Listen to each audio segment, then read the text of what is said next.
course. So valuation, guys, of course, very basic, but in practice, Andy, Lalo, I see a lot of questions about valuation, especially as companies have complex relationships with their suppliers. They have different maquiladoras, different companies, different plants all over the world. Before we get started with the show, here's a quick word from our sponsor, Global Training Center. As trade compliance professionals, you want to make sure that your procedures and documentation are completed as correctly as possible to avoid any delays and possible fines. We provide a range of trade compliance courses that will fit your needs.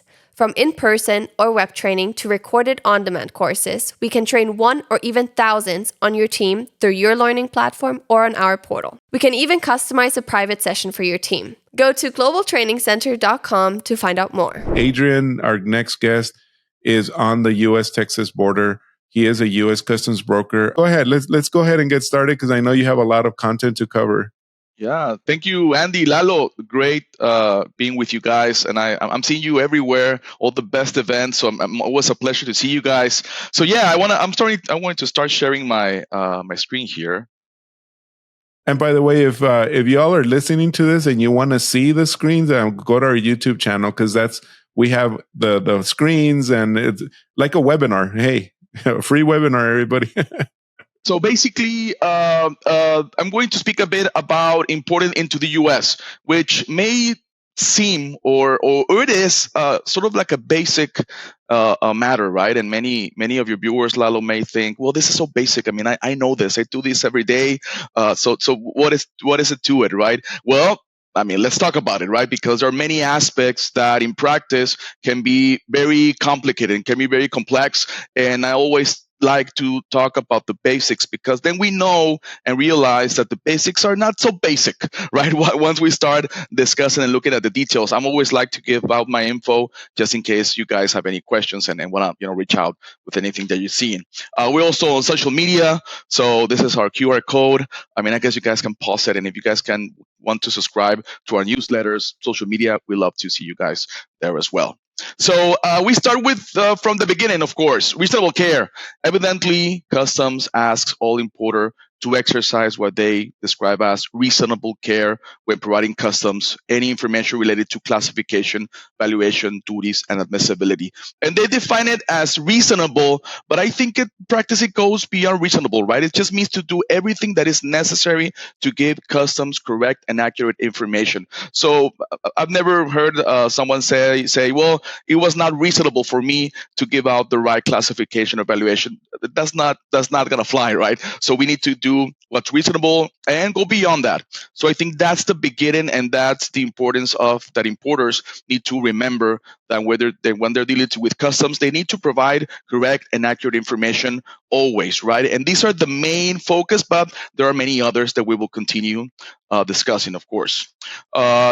I think it's important to know as well what are CBP's priorities, right? What are they most looking at? Of course, agriculture and quotas, anti-dumping duties, countervailing duties, and I put there trade remedies as well, because in my opinion, we are in the era of trade remedies, Section 301, 232, 201, anti-dumping, countervailing duties. So all of that is a big deal now. This has been a big deal since the last, maybe 5, 6, 7 years. It wasn't that the case before. Now it is, and we need to make sure that we are correctly declaring our country of origin or HTS codes and correctly paying any anti-dumping, countervailing duties and any trade remedies if we have to. Very, very important. This is so complex in practice, but we're going to continue discussing it as well. That includes on the trade remedies you were talking about, sanctions. And with so many different things going on, Russia, Ukraine, we just talked about that. Lalo and I did on another show. China situation, the China-Taiwan. You've got the terrorist activities with Iran. You got North Korea. And then you also have Hamas and all that going on. So with all of that, you need to vet. What you're saying is have the right information and do your due diligence up front. So that's your basic things as you're getting into this, because we're going to get into more advanced discussion here. Exactly. And the geopolitics is now a big part of trade. right, of trade policy. So we need to be focused and know what's out there, what's going on, who are we having as a country issues with, because that translates to policy in terms of trade. So that's a big deal right now. It wasn't before. I mean, if we think about it, we didn't see in the news stuff that directly impacted trade before. I mean, 5-10 years ago. I mean, it was like kind of like, trade. They said it was boring, right? Always the same. Well, not anymore. I mean, I don't think it was boring then, but it's definitely not boring now. So we need to, of course, be mindful of all of this. Safety of imported products. CBP is focused on safety of imported products, and here I'm going to also start talking a bit about other government agencies. As importers, it's very important that they realize that they are responsible for the safety of the goods and that the goods comply with all U.S. laws and regulations. That's very important, and we see stuff going on sometimes that is very unfortunate regarding goods being imported into the U.S. that then they turn out to damage or even kill people. So it's a huge thing that we need to also be mindful as importers. And I can also say, to everyone, not because a good is being sold in the U.S., it means it's safe. I can tell you that we need to be mindful as well as consumers. What are we buying? Is it a name brand? Can we trust that establishment? Can we trust that brand? Because I can tell you, not because something is imported means it's safe. That's reality, right? Because that's another thing. Intellectual property, of course, very important. The U.S. is one of the countries that hold the most intellectual property in the world. So, of course, we need to protect it. CBP needs to protect it, of course.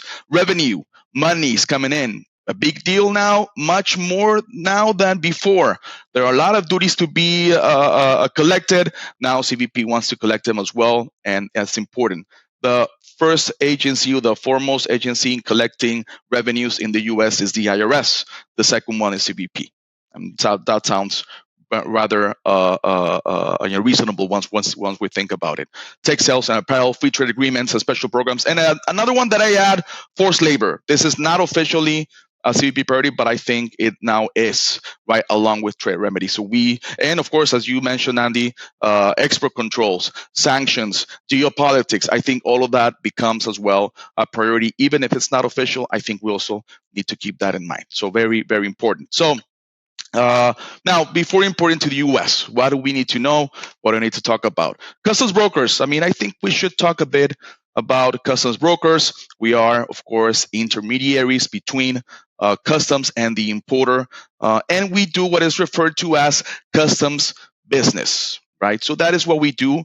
If anybody does customs business on behalf of someone else, they need to be a licensed customs broker, right? And in the U.S., it's not an obligation to use a customs broker, but nevertheless, more than 95%, more or less, of entries are done by an actual customs broker, right? And so that's interesting. I think that speaks about the value that we bring as customs brokers. And it's important also that importers understand that if they are receiving a service regarding any of this, they need to be mindful and make sure that the party that is giving them that information, that help, is actually a licensed customs broker, because that's the law, right? We see this example regarding tariff classification. If somebody is providing a 10-digit HTS code, according to CBP rulings, they need to be a licensed customs broker. They can't just be anyone, right? If it's at the 6-digit level, no problem. It doesn't have to be a licensed customs broker. So there is some very important details there that we need to keep in mind. And aside from the obvious entry filing, well, of course, that needs to be a licensed customs broker. But there are other aspects that we need to keep in mind. I suggest all the viewers to always keep in mind, what arrangements are you getting into, and with a consultant, with another party, with a customer, with a supplier? Is that going for and complying with the regulations? That's best, right? Also need to keep in mind that, I think. Now, what is the role of licensed customs broker? This is my opinion, right? We need to support and advise importers, right? I've heard some brokers say, well, all I do is filing. I guess that's fine. If that's your agreement as an importer and that's what you need, awesome, right? But I think brokers, we need to go beyond just filing, beyond just data input, right? We need to help importers properly declare the goods, right? We help them with classification, descriptions, weights, quantities, country of origin. that a merchandise is properly valued, right? That's very important. Valuation. Remember, revenue. That's a focus. That's CBP priority. Also, compliance with the regulations with the other U.S. government agencies. Safety of products. That's a priority for CBP. We also need to advise importers of the responsibilities. Now, we're not experts mostly on every other government agency. There are more than 50 that can regulate importations. So I don't know. I'm not an expert in everything, right? FDA, well, I'm not an expert in FDA, but I can tell the importer, hey, you need to comply with this law, with this regulation. Are you in compliance? Well, I don't know. If the importer says, I don't know, well, here's a consultant. Here's what you can do, right? And once you say, I'm in compliance, okay, I need this 5 data points, right? Which is the easy part. The hard part is being in actual compliance. That's what you need to do. It's not about the signature. It's not about clicking the right button. It's about being in compliance. Declaring the 5 data points that CBP requires, that's usually the easy part, but it comes after being in compliance and all the hard work. I think that's also very important. Also, the correct declaration and compliance with free trade agreements. There are these programs that save us money, but we need to use them correctly, right? That is very important. It's not just about, oh, use MCA. Sure, like where do I sign, right? It's not just about signing. It's about doing the actual work behind the qualification of your goods, right? And also, of course, proper record keeping. I always tell customers and my colleagues that regarding compliance and regarding proving with customs is not what you know, is what you can prove. You always need to have proof of all declarations that you make into customs. I think that's very important. I think that is what importers should request of their licensed customs broker, with the understanding that in CBP's eyes, the importer is the ultimate party responsible. But you need help, right? You need somebody to be there with you, to guide you. And I think a good customs broker can provide that support, right? I think that's also important. We also support, of course, and work with CBP. I always tell my colleagues that customers, can come and go, right? We don't want them to go. We want only them to come. But reality is that sometimes we lose customers because of many different aspects, right? Many different reasons. But the part that we always work with and we always be on our side is CBP. So we also need to have a good relationship with CBP. We need to be in compliance with what CBP requests of us, because ultimately, the way that we can give our customers the best service is to have a good relationship with CBP. I cannot think about a broker giving their importers and customers a good service with a bad relationship with CBP. So we need to be in good relationship with CBP always with what they request of us: record keeping, responsible supervision. If we speak about the importer's role and responsibilities, we talk about reasonable care. If we talk about customs brokers' responsibilities, then we talk about responsible supervision. So that's what defines our role and what we need to do, right? We need to make sure that our employees are doing everything they need to do, just as if we were the ones doing the work. Of course, we brokers can't do every single entry, but we need to make sure that the entries are being done correctly and how they should be, right? Just as if we were the ones doing them. So that, I think that's the message from CBP, right? And there are other stuff coming in. We have now continuous training. We need to be mindful of our cybersecurity. So there are all these new aspects that we also need to be mindful regarding what CBP asks from us brokers. So I think, guys, Andy, Lalo, I think that's also very, very important, right? Then, of course, another aspect that I think is very important to keep in mind is right to make entry. So we need to always be mindful that only the importer of record has the right to make entry, right? And the importer of record is, for the most part, the owner or purchaser of the goods, or a licensed custom broker. I guess that's the exception. We brokers can be the importer of record. Now, if we are the importer of record brokers, then we are responsible for everything, compliance, payment, all of that. So I think brokers seldom want to be the importer of record. But I've seen situations where brokers are the importer of record. I guess they can be, right?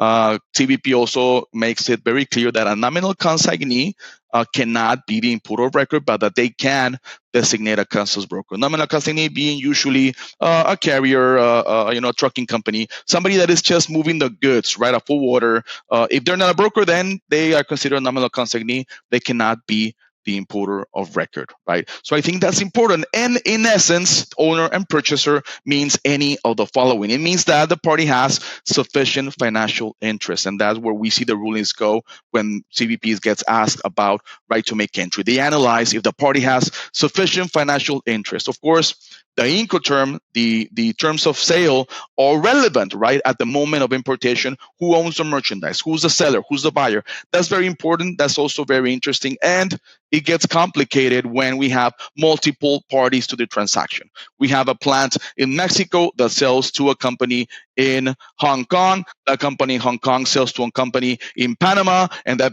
company in Panama sells to the final U.S. buyer. So who has the right to make entry? It can get complicated, right? Well, where's the sale taken at, right? Who owns the merchandise at the time of importation? Who's the seller? Who's the buyer? So if you have a complex arrangement in that sense, it's always advisable to make sure that you are fulfilling the requirements of the right to make entry regulations regarding import of record. I think that's very important. And we see those complex arrangements more and more. We have these big multinationals that have a parent company here, but then the actual seller is another company, and then they kind of do 3-4 sales before actually importing to the US. We see that a lot now. So just, I think it's also something to keep in mind.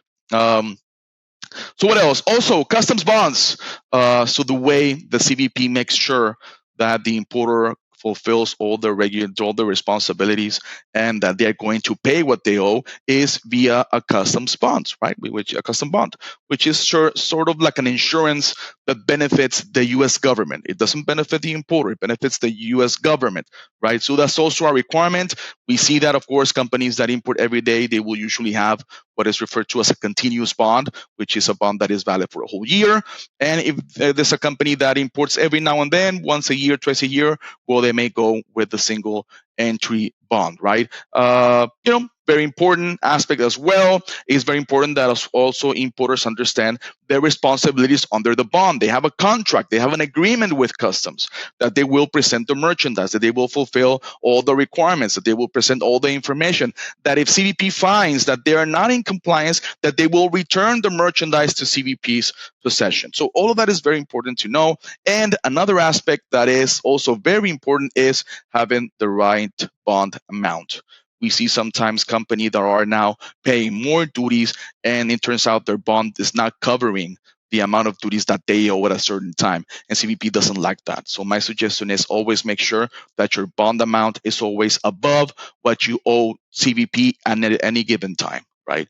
Depending if you are paying duties every week or you're paying duties every month, just make sure that the amount is not over your bond amount. If it's over your bond amount, CBP is not going to like that. They're going to say, hey, you owe me $100,000, but your bond is for $50,000. I don't like this, because if you don't pay, I'm going to be out of $50,000. You need to increase your bond amount. And it's best to do it proactively, because if CBP tells you, then you have limited time, right? And if the surety company wants your financials, or they want collateral, or they have questions, then you can run out of time and you're stuck getting into trouble. So always keep a mindset of, well, what did I pay last year? Do the formula, which is here, but also keep your eyes on the future. What am I expecting to pay in the future as well? If you know you're going to increase payment of duties because of trade remedies, maybe, then you need to increase your bond amounts proactively so you don't run into trouble. I think that's also important. And also renew bonds. Sometimes we see customers saying, oh, I forgot to renew my bond. So many times that's fast. We can do it the same day. Many times if the surety company has questions, then that's a problem, right? Surety companies, not always, they just authorize it. They may say, well, let me see, who's the importer? Who are they? Do they have money or not, right? So they may ask more questions. So we see that a lot as well. Well, with what you're saying is these are basic fundamental building blocks that you're looking at. And folks, it's that out of everything that Adrian's been saying, if you have questions up to this, get some experts. Reach out. You can reach out to Adrian or Lalo or myself. We'll point you in the right direction. We'll either respond to you directly or get you the right party. But the key here is that in doing international transactions, it's not just a willy-nilly easy thing to do. There's a lot of things that you need to have in place: processes, procedures, policies, your financial situations, and all of that regarding the bonds and whatnot. So, as Adrian said, you don't necessarily need a customs broker to make an entry. You can do it yourself, but it's like doing your own taxes. I was about to say that. I was going to say my kids are early enough in their career where things are not complicated, and yeah, they can do their own taxes, there's no way that you and I, Andy and Adrian, are going to do our own taxes because we know different incomes, different revenues. Yeah, of course. I mean, if it, yeah, and the benefit that we provide as brokers is that we have many customers, and by the time that we have been in this business 10, 15 years, we mostly have seen a little bit of everything, right? So we know what to do. Many importers, they just have certain industry, certain type of commodity, and they may not be aware of other stuff once they start growing. So that's the value I think we provide, is saying, you know what, this is what I do every day, all day. Let me do it for you, and we don't charge. Honestly, in my opinion, we don't charge that much considering all that we can do for you, for importers. So. Exactly. CBP has also been mentioning that, hey, there's a lot of vague descriptions, which is, again, guys, as I was saying, this is basic, but it turns out that the basic doesn't mean that it's covered, right? so a good, correct description is so basic, but then CBP saying now, hey, I'm seeing a lot of vague descriptions. Importers, don't do that. Brokers, don't do that, right? Filers, don't do that. Give me good descriptions. Always make sure that you are providing good descriptions. These are examples of descriptions that Canadian customs actually, but I think that they're equally valid for US customs. These are vague descriptions and appropriate descriptions. Electronic goods, electronics. That is not a good description to keep customs. What electronic? What are you talking about? Oh, this is a computer. This is a monitor. This is a television, mobile telephones, DVD players. Oh, now I get what you're importing, right? Machines. Well, what kind of machine, right? Well, it's a sewing machine, a printing machine. Oh, okay, now I understand. Metal. Well, what kind of metal? What were we talking about? There's many types of metals. So in reality, that's the description that we sometimes see. And other worse than those, I guess, consolidated commodities. So what are you talking about, right? So make sure always that you have a good description. A good description is a description, in my opinion, that describes your product at the commercial level, but also that CBP can link it to an HTS code. So it's kind of like the middle. I mean, you can't be on each side entirely, right? You can use a code. Right. Well, that's a commercial item that you do. A24. No. I don't need that. Right. But also, you shouldn't use the exact HTS description. Motors, yes. Others.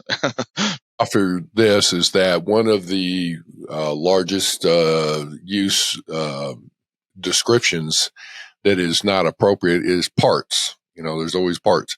And to me, I'm like, okay, auto parts, computer parts, chicken parts. It makes a difference on how you're going to clear it. I mean, is it animal products? Is it a part of a robot? Is it a part of an automobile or what? So you've got to put a description that, in my opinion, the general rule is it needs to be sufficient so that let's say a 6th or 8th grader can look at it, read it, and know what that is. Keep it simple. And you go from there. And then, then you can get more detailed in the commercial invoice. But even in that, it's like, don't keep it vague. You've got to, and don't just use part numbers either. That doesn't do you any good. Definitely. And, this is in addition to your correct HTS code, of course, right? It's in addition to, right? It doesn't mean we'll have a correct HTS code, then the description can be anything. No, of course, that's not right. Right. So yeah, definitely. Right. Valuation. I find that in practice, this is basic as well, but can get very complicated, right, in practice. And I find that in practice, many importers don't know the valuation method. I mean, they don't have a correct grasp on their valuation method. It's very important that as an importer, you know your valuation method and that you can support that valuation method to customs if you are asked, right? Of course, we know that the basic one is transaction value. It goes in order, right? You use transaction value. If you can't, then you go down until you can find a valuation method that you can use. But I see that many companies in the multinational industry, la maquiladora industry, claim to use transaction value, but they don't have an actual transaction. They don't have an actual sale. Because these are, maquilas sending raw materials for them to be with value added in Mexico and then sent back. And so, no, you can't use transaction value if there's no transaction, if there's no actual sale.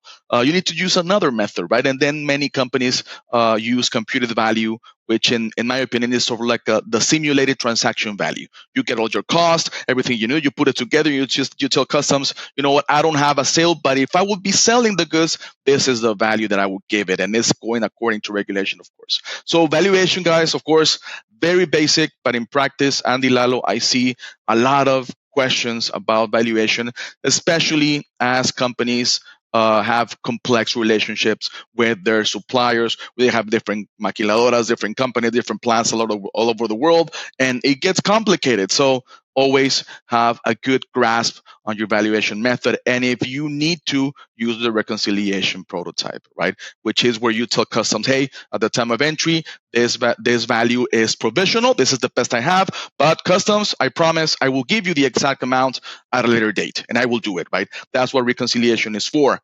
Sometimes I hear customers say, well, yes, my value varies, but it's just 5%, Adrian. So who cares, right? Well, I mean, I don't know any regulation that says it has to be even if it's 5%, it doesn't matter if it's not exact. I haven't seen it. Maybe somebody has. Please tell me. But as far as I know, customs said you need to give me the right exact value amount for your goods, right? Because I don't accept you paying less duties than you should, or I don't accept you giving me a wrong statistical number that I need for my own analysis and for Congress and the government, right? As far as I know. So, guys, valuation needs to be exact, needs to be correct, and the proper valuation method needs to be used, right? So, yeah, another thing that is basic, but in practice, very complex, guys. Very closely related is, of course, if you are a related party transaction. First of all, because that's something that we declare in the entry summary. Yes, related party or no related parties. And second, because that affects how CVP sees or wants to validate your valuation method. You say, well, if I'm a related party, can I use transaction value? Yes, but CVP may have questions. Does the related party transaction affect the value or not? Prove to me, importer, that even if you are a related party, the transaction, the value is not affected. It's just as if it wasn't related, right? Many companies can do it. Many companies can't. They say, you know what? No, I do give my own company, a partner in the U.S., preferential rates. Okay, I guess you can do that, but in terms of valuation, you need to make sure that you use the right amount, right? And here is when we divide a bit the fiscal aspect of it, the IRS, SAT, Mexico SAT aspect, with and separate it from customs requirements. That may not be the same requirements. You may be good with the IRS, but you may be wrong with customs. So that's something that also companies need to understand. And I see sometimes finance department saying, I'm good because the IRS says we're fine. Well, yeah, the IRS, but what about CVP? Right? Remember, different focus. So always also something that needs to be considered. USMCA, right? USMCA, as we know, again, this is basic, I guess, right? You need to do your analysis. But in practice, it can be difficult to do a right USMCA analysis, right? Because BOMs, we have many different BOMs. BOMs can change, value can change, suppliers change, country of origins of suppliers can change. So we have all of this changes that can occur at any time. Define what BOM is. Oh, bill of material. Yeah, I apologize. Yes. Your bill of material is the recipe for your final good, right? How many items of this, that, or the other you need to create your finished good. So in my opinion, a good and correct bill of materials creates an easy USMCA analysis. Yes. And back in my day when I was doing software for NAFTA, we used to call them costed bill of materials. One step further, right? Because you also need to include the non-tangible items like labor, overhead, assists, and all that, because that value goes into the product determination, correct? Definitely. And especially that's important because if you have regional value content requirements, then values and costs come into play, right? If it's only tariff shift, maybe you can ignore those because, well, it's tariff shift. So I look at direct materials, the HTS code of direct materials versus the HTS code of my finished good. But if you're talking about regional value content, then now, okay, you get into costs. And of course, costs need to be correct, right? It's not like, well, I kind of think that labor is this amount, so I do qualify. No, that's going to get you in trouble. Maybe, right? If you're overstating the value added in the region, and that gives you a qualification that you shouldn't have. So again, that's what also very important to keep in mind. Again, I see in practice many challenges because we are in a challenging environment, right? That I mean, I don't think it's because people want it to be hard is just because we are in a complex environment where we have many different goods, many different bill of materials, many different suppliers at many different levels, and that gets complicated. So, of course, USMCA, very important. Usually, big companies, medium companies, big companies, they understand this, but I see many times that smaller companies, entrepreneurs, they don't understand USMCA requirements and they just sign the certification. Well, that can get you in trouble very easily, of course. And just keep in mind, right? Um, I won't go over in detail this, guys, but this is an actual request for information from CBP, right? Where CBP says, okay, you are declaring USMCA. Now you need to provide me with this. So everyone watching this, you need to be ready to provide customs with all of these to support your USMCA claims. Again, with CBP, it's not what you know, but you can prove, right? It's not that you want. Don't tell me you qualify. Prove to me that you qualify, right? And also, CBP does not want to look at the spreadsheet that you prepared today, right? Or the format that you're preparing right now to show me. No, no, no. Send me your business documents, your processes, and the documents that you support your qualifications on a day-to-day basis, right? What do you use on every day, right? In everyday business. Don't prepare something for me right now, right? No, no, no. Show me what you use every day. That proves to me that you have a good process. If you're rushing to do the analysis right now, that proves to me that you're not taking care of what you need to do, right? So I think that's also important. And so yeah, it can be scary. It can be scary, especially. And many companies say, "Yeah, they're gonna have it. Here it is. Awesome. That's what you should do." If you don't feel comfortable presenting this information, you need to get comfortable, of course, with this, right? Very important. We see more and more audits from CVP. We see that relationship between China, Mexico, and the U.S. China sending goods to Mexico. Mexico gives them value added and then sends it to the U.S. So is that value added enough regarding USMCA, regarding substantial transformation? So all of that, CBP knows. CBP is going to check, right? So very important, in my opinion. This is a very important challenge that we have right now. And also, of course, U.S. trade remedies. I think we're in the era of trade remedies, and we have several. They can be quite challenging to determine. Some not more straightforward. Well, you have a good HTS code. You go to a list. If your product falls there, there's no exceptions. You need to pay, right? And I guess that's the easiest. If it's not easy, right? But again, it's basic, but not easy, right? You need to, of course, declare correctly any U.S. trade remedies and pay. That are more complex. Anti-dumping countervailing duties assessment can get very complex, right? You need to look at the case. You need to read it because HTS codes provided in the case are for reference only. You need to go beyond that. You need to make sure that, and then you need to look at your components. Do you have any risk of your components falling into a trade remedy action? Then, if so, then you need to analyze what is referred to as substantial transformation. Are you substantially transforming that component into a new good in Mexico, for example, so that now you don't need to worry about Section 301? Are you doing that or not? In practice, we see a lot of challenges with this as well because it is hard. It is challenging.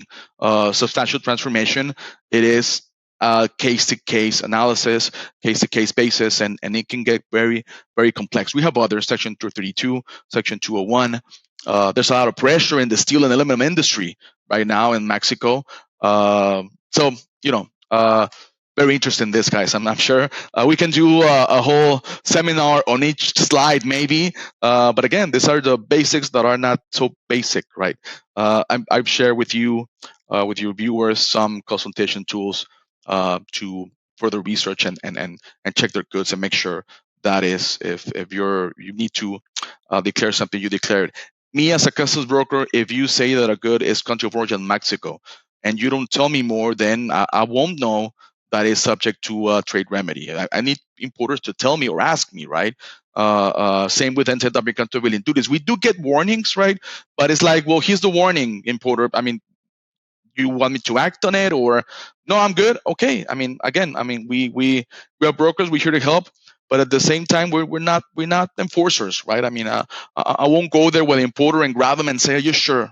Are you sure you're in compliance?" Well, I mean, I just inform you and help you, but then if you tell me you're in compliance, then I believe you, unless it is obviously false, then of course I cannot proceed. But if you tell me, if you are sure, well, then we proceed, right? I think also something to keep in mind. Something very also complex, forced labor. Again, we need to be mindful of forced labor. Goods that have part or completely manufactured with forced labor are prohibited into the commerce of the U.S. And this is a huge challenge because now companies need to have a complete tracing of their whole supply chain. And it's a huge undertaking. That's why we're seeing these new tools come out based on a lot of information, AI, that can track you and help you get to the source of your suppliers, to the final, right down to the atom.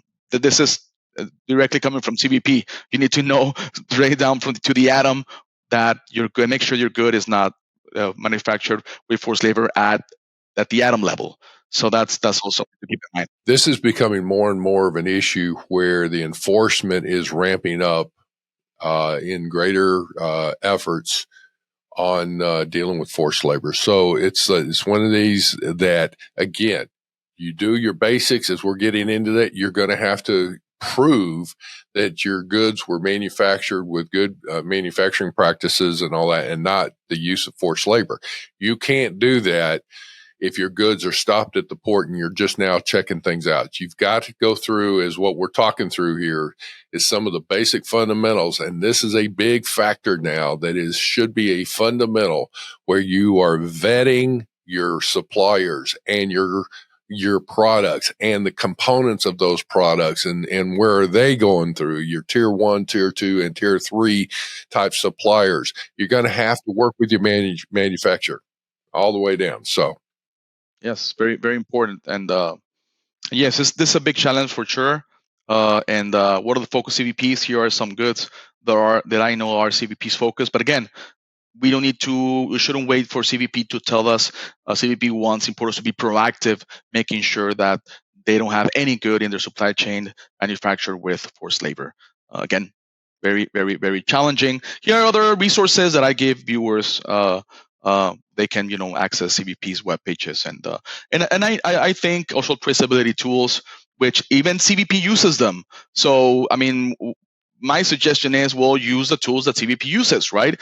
That is how you know what CVP is seeing, right? I guess that's the way, but I know that in practice it's challenging, and I think CVP could do better as well regarding communication and enforcement, and being open and transparent with importers.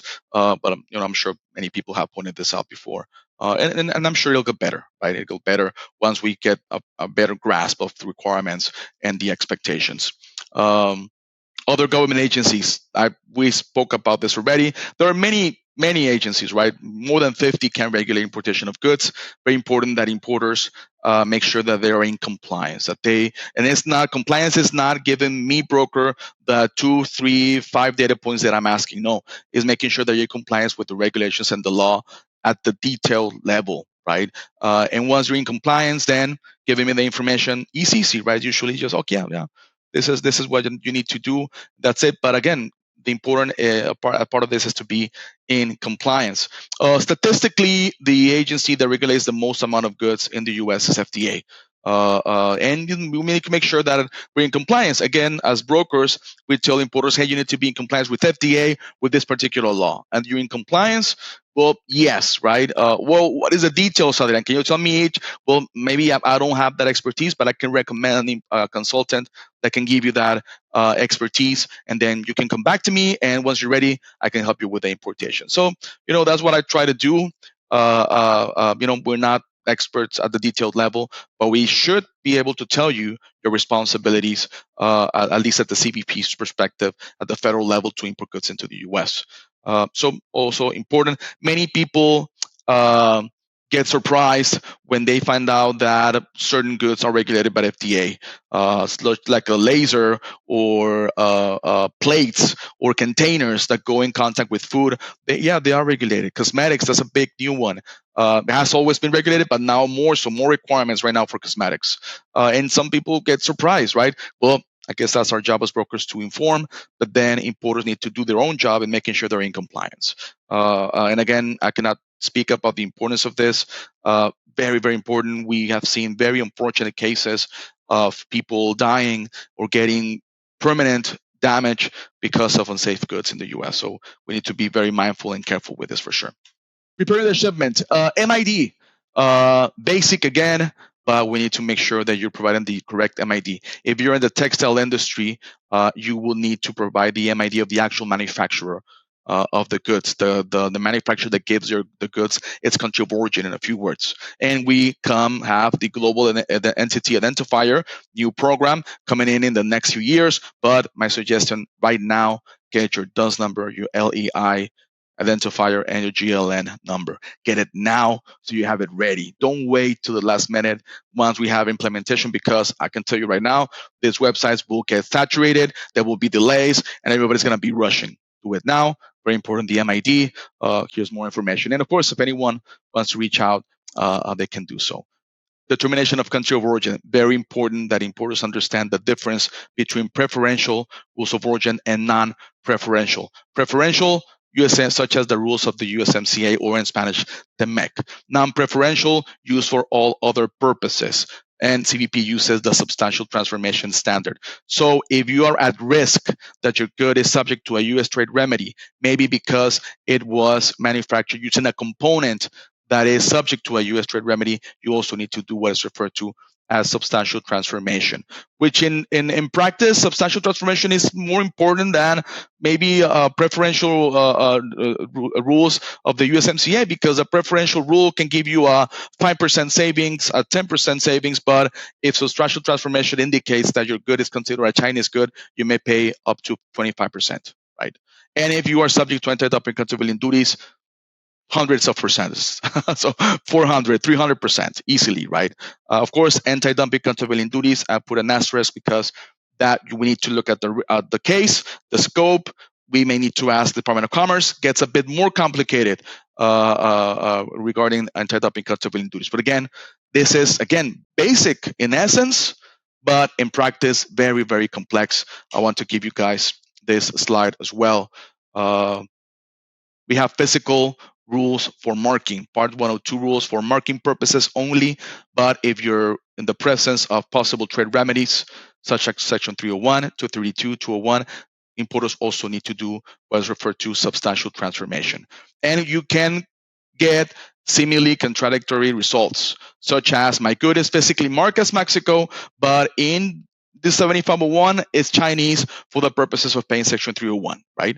And it qualifies for USMCA.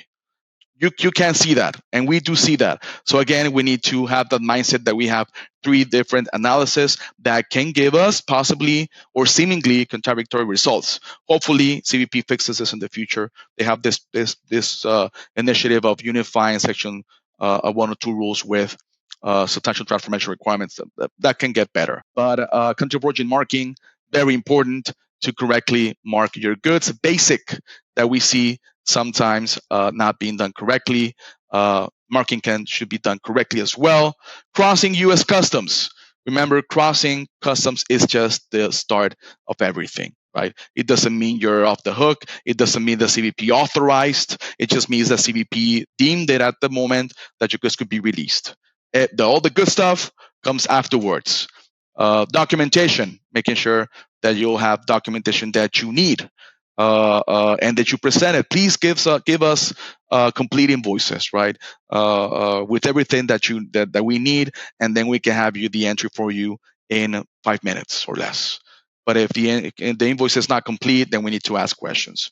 What is the S code? What is the country of origin? The description, it's too vague, right? Remember that. And then that delays your shipment. If you give me everything I need, then you have an entry right away. And of course, we can help you with anything you need before that and afterwards. I think that's our role before and after importation. At the time of importation, get the info, do it fast. But before, I can help you afterwards as well, of course. And then we can take all the time you need, right? I mean, at the end, we're here to serve you. But at the time of importation, my suggestion is have everything that we need, right? Record keeping. this is, of course, basic, very important. It's not what you know, what you can prove. CBP, in general, trust us, right? We submit electronic information, but CBP says, yes, but I can ask for proof anytime, usually within 5 years. So be ready, right? We brokers need to keep records, importers need to keep records, and other parties as well. And then finally, liquidation. And so I went kind of fast, but I think we made it, right, guys? So thank you, Andy, Lalo. It's always a pleasure. And thanks again, guys. Well, to our folks, that was a very fast rundown of importing into the U.S., and there's a lot there. But Adrian, thank you so much for what you have done. Obviously, we've got a time constraint here. So, folks, we appreciate you. This is one that you can flag for educating your staff. It's one that hopefully you can, new hires that are into your department and whatnot. This is a good one to take a look at, come back to, and go through. The contact information is there as well. And if you have any questions, definitely reach out to Lalo or myself, and we'll be glad to point you in the right direction on all of that. With that, I guess we need to, I know this is short, but Adrian, thank you so much. Lalo. My pleasure. Have a good one. We'll see each other soon. Yes. All right. Yes. Thank you, Adrian. Have a good one. Thank you very much for joining us. SimplyTrade is brought to you by the generous contributions of Global Training Center. You can follow the show and GTC on LinkedIn or Twitter and other social networks. Make sure you check out the show notes in the description for a full rundown of today's show with all the important links. Also, make sure that you share this with a friend and subscribe on your favorite streaming platform. We really like hearing from you. If you enjoyed the show, make sure to rate and review wherever you listen to this podcast. If you or someone you know would like to be a guest on the show or would like to sponsor SimplyTrade or suggest any topic you would like for us to discuss, please contact us via email at simplytrade@globaltrainingcenter.com, or you can DM us on Twitter at SimplyTradePod. Thank you again for the privilege of your time. Happy trading. SimplyTrade is not a law firm or an advisor. The topics and discussions conducted by SimplyTrade hosts and guests should not be considered and is not intended to substitute legal advice. You should seek appropriate counsel for your own situations. These conversations and information are directed towards listeners in the United States for informational, educational, and entertainment purposes only and should not be substituted for legal advice. No listener or viewer of this podcast should act or refrain from acting on the basis of information on this podcast without first seeking legal advice from counsel. Information on this podcast may not be up to date depending on the time of publishing and the time of viewership. The content of this posting is provided as is. No representations are made that the content is error-free. The views expressed in or through this podcast are those of the individual speakers, not those of their respective employers or Global Training Center as a whole. All liability with respect to actions taken or not taken based on the contents of this podcast are hereby expressly disclaimed.